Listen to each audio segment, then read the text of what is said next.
За манайхын жорлонгийнхоо материалын тооцоог бол яаж хийсэн аргаасаа сонирхуулаач гэж одоо зөндөх комент өгсөн байна. Тэгээд та бүхэнд сонирхуулъя. Дотроо бас ингээ гарч ирээд гараа угаачдаг бол их зүгээр санагдаад байгаа. Одоо жишээлбэл би ч 0 орж ирсэн тэгэл буцаал ажиллаа гэдэг штеп. Гэрлөө очиж гараа угаахаас залхуурал. Тэгээд энд нэг юм хөөрхөн гараа угаачдаг юм юу. Канистр тавьсан байгаа. За 450 мянгаар сайданг болон хулсан авто авсан. 9 ширхэг сайданг 8 ширхэг хулсан авто авсан. Санагдаж байна. За тэгээд 30 орчим метр 40 квадрат авсан. 18 метр 20 квадрат авсан. 40 квадратаар болохоор ерөнхий араама зангидаад хийчихсэн байгаа. 20-20-оор бол одоо нөгөө хулсан автангаа бол сайданга тогтоох далд нуух хийж өгсөн байгаа. Тэрийг бол яаж хийдэг вэ гэхээр араамныхаа 40 квадратныхаа дотор талд ингээд гагнчдаг. Тэгээд энэ дээрээ болохоор хулсан сайданга суулгаад ингээд яа чин тэгэхээр их гоё цэвэрхэн нэмгээ харагддаг төмөр араам нь. За дотор талтаа бол мэдээж нөгөө нэг хулсан автангаа тавина. За иймэрхүү.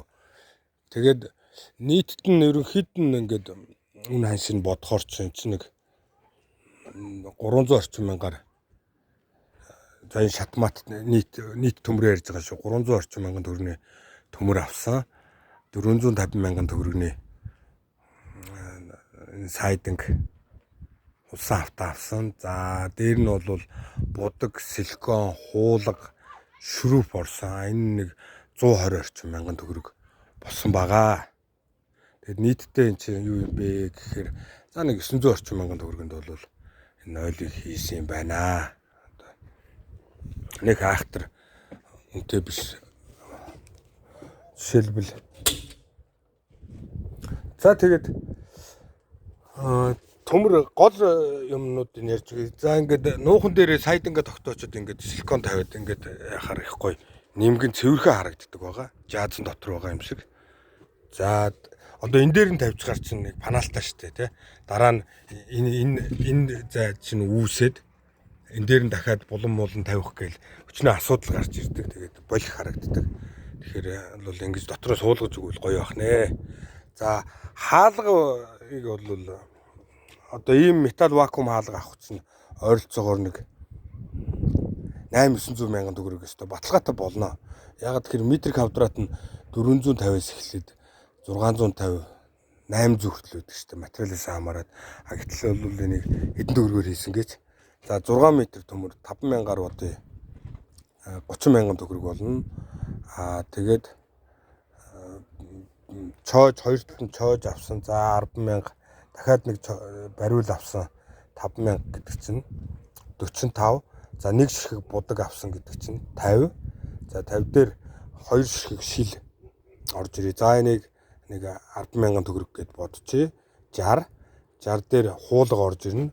Хуулга бол за нэг бас нэг 4-5 мянган төгрөг хөрхөө. За нэг тиймэрхүү гэхэр чи үндсэндээ нэг нугастайгаа нийлээд 70 орчим мянган төгрөгийн өртөгтэй хаалга байна. 7-800 мянган төгрөгийн үнэтэй хаалгыг одоо 10 дахин хямдруулж хийсэн байна. За энийг яаж хийдэг вэ гэхээр штэ. Нугсан талаа бол хайцангуй зузаан квадрат сонгодог. Одоо 1.5-аас дээш зузаантай.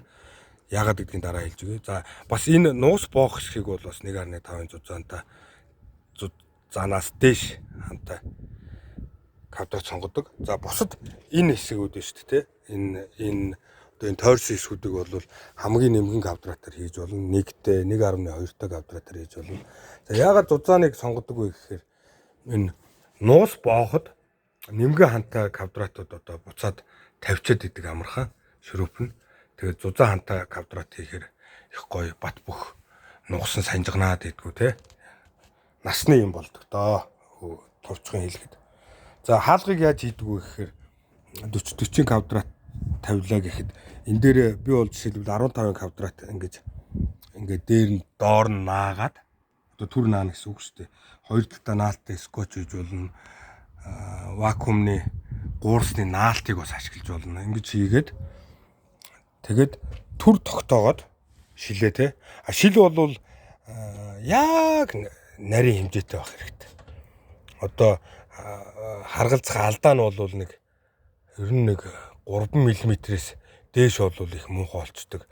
Доош болохоор бас эрсдэлтэй багтахгүй байх алдаа. Ер нь хөлцөх алдаагаа бол нэг босоо болон өргөн талдаа 3 мм байхад л их гоё болдог. За тэгээд цаатал дээр ингээд нөгөө нэг төр тогтооцсон нуухан дээр шилээ тавиад галс ингээд силикончдаг байгаа. Их гоё цэвэрхэн силикондж чадах юм бол ерөөсөө л үйлдвэрийн хаалга шиг дутаад авах юм байхгүй. Маш бат бөх гоё болдог байгаа. Ийм цэвэрхэн. Ямар ч асуудал байхгүй гоос тээ. Тэ тэгэл силиконоо нэг хонуулж хатаагаад маргааш нь дотор талаас нь нөгөө нуухаа аваад одоо жишээлбэл энэ миний нуух тавьж ийсэн сорив байна. Нуухаа аваад дотор талаас нь ингээд наачна. Энэ шил бол одоо хаалга гажих те арих тэр бас юуг тодорхой хэмжээнд барьж өгч идэг. За ийм одоо нугсан талаа бол зузаан төмрөөр авах нь байна гэдгийг одоо ойлголоо. За тэгээд 1.2 м квадрат буюу одоо 30-30 пилта надад 12 ширхэг орсон. Нэг ширхэг пилтаны цав орсон байгаа. За хамгийн гол нь одоо нөгөө жорлонгоо тогтоочоод бетон лугуу бэхэлж штэ тий. Энэ бетон лугуу бэхэлчээд тэгээд пилтага наахта ийм хумбгар хийх хэрэгтэй. Бүх ус нь ингэж дотгошоо ундаг. За үл бол энэ дээр нь ирзэн тавьчих штэ. Манайхаа би бол туслангийнхаа хашаанд өвлждгүү л дээ.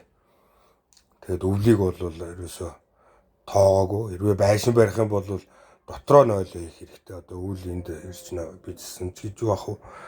Тэ тэгээд хэрвээ одоо үл халтрна гэж бодож байвал та хэд шалын бас өөрөөр хийх боломжтой. Энэ бол миний ил шийдэл. За тэгээд пилтагаа сайхан наачаад эхлээд энэ нөгөө нэг эко автангаа тавьчихдаг шүү. Тавьсныхаа дараа пилтагаа наавал их гоё болно. Одоо арган зүв болон тараална. Тэгээд ингээд сайхан битүү тойруулаа силикондчул угаа цэвэрлэхт амар те нүкс өвөлдөхгүй, хорхоор шавж үүрлээд авахгүй, бохор үлдэхгүй их гоё болдог байгаа. За энэ булангуудын бол ингээд бас силикондчдаг аль болох шүрүп бага ашигладаг бай. Ил гарсан шүрүп гаргахгүй байхыг хичээдэг. Тэгээд силиконоор бол силикон болон цавуугаар шингээ хатаасаар одоо ажиллаж олон. За юм хийдэг хүмүүс бол ерөнхийд нь ингээд ойлгочихж байгаа хаа. За дээрээ люктэй байвал их зүгээр. Люк хийхэд бас учиртай. Люкийг дээврээс илүү гаргадаг. За би та бүхэнд сонирхуулъя. За энэ байна.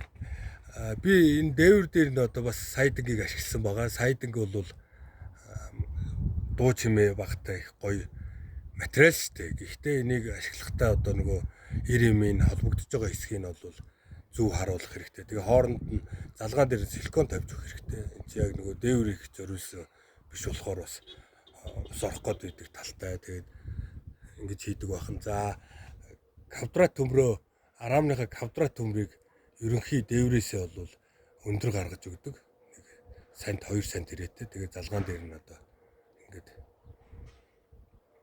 битүү силикондод ус орохоргүй болгочдөг байгаа. За энэ хоолой бол одоо яг энэ доошо колцоо руу орсон нойлын ягд фокусын дарахгүй нөгөө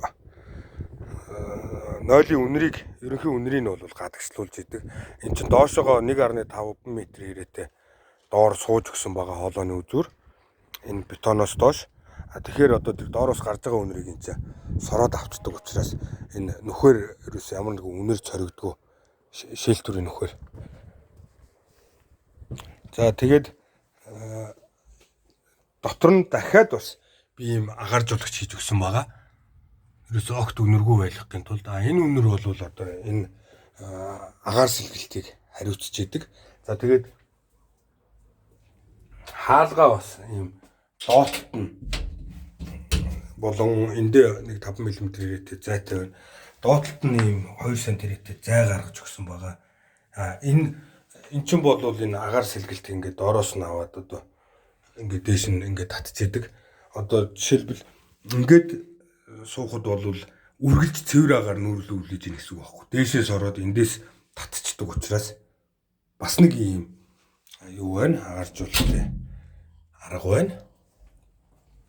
За өөр чинь энэ будаг их чухал. За жишээлбэл би бол их хвчлэн ажилдаа автоbuдаг ашигладаг байгаа. Автоbuдаг чинь 15 жилийн настай байдаг. Барилгын будагаас бол ялгүй үнэтэй ч гэсэн эдлэг нь маш урт байдаг. Тэгээд баг ордог болохоор эцсийн дүндээ автоbuдаг нь бараг 5 дахин хэмнэлттэй болж хувирдаг. Барилгын будагуд бол нэг 2-3 жилийн дараа гантчдаг. За гэхдээ энэ ажилд бол би энэ Солонгосын шүрстэг будаг ашигласан байгаа. Шүрстэг будагтаа энэ 341 гэдэг мааттай хар будгийг ашигласан. За мааттай энэ будаг бол үнэхээр бас бусад будагнаас тий яг энэ үйлдвэрийн бусад будагнаас хамаагүй илүү наалдах чадвартай байдаг. За будагн дээр нэг онцлог бий юу вэ гэхээр аль болох бараан будаг ашиглавал будаг төдөж нэ бага ордог. Дээр нь ганталт нь удаан байдаг. Бас нэг онцгой зүйл байгаа. Яг энэ мааттай будаг бол одоо суур тавиагүй төмөр дээр тогтно. Бүр шилэн дээр тогтцдог гэж та нар бодлоо. Ингээд энэ чинь ингээд зүгээр л будчихсан шүү дээ шүрчгсэн. Шилэн дээр тогтно. Тэгээд хуунцар дээр бас айгүй сайн тогтдог. Үнэхээр юм гайхалтай будаг байгаа. Тэгээд миний хувьд бол яг энэ 0-до 2 бүтэн будаг ашигласан байгаа.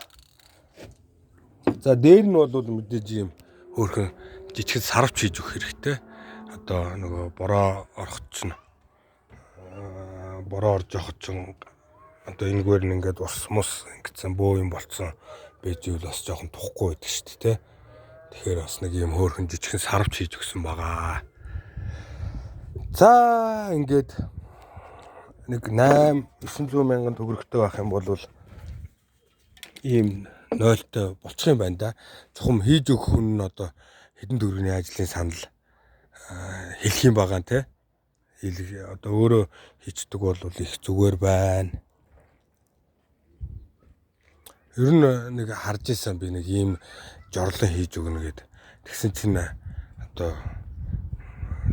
юу лээ 750 мянга гэжсэн шүү дээ тий. Ийм уртлын сайдангтай ингээд ерөнхийд нэг тийм хийчихсэн дотор моторлогоо байхгүй. Тэгэд нэг тийм 0 үүдэг шүү дээ. Нэг тийм хийсэн 750 мянган төгрөгийн үнэтэй байсан. Тэгээд ингээд өөрсдөө хийх юм бол нэг 8-900 мянган төгрөгөнд ийм 0-той болж болох нэ. Баяртай.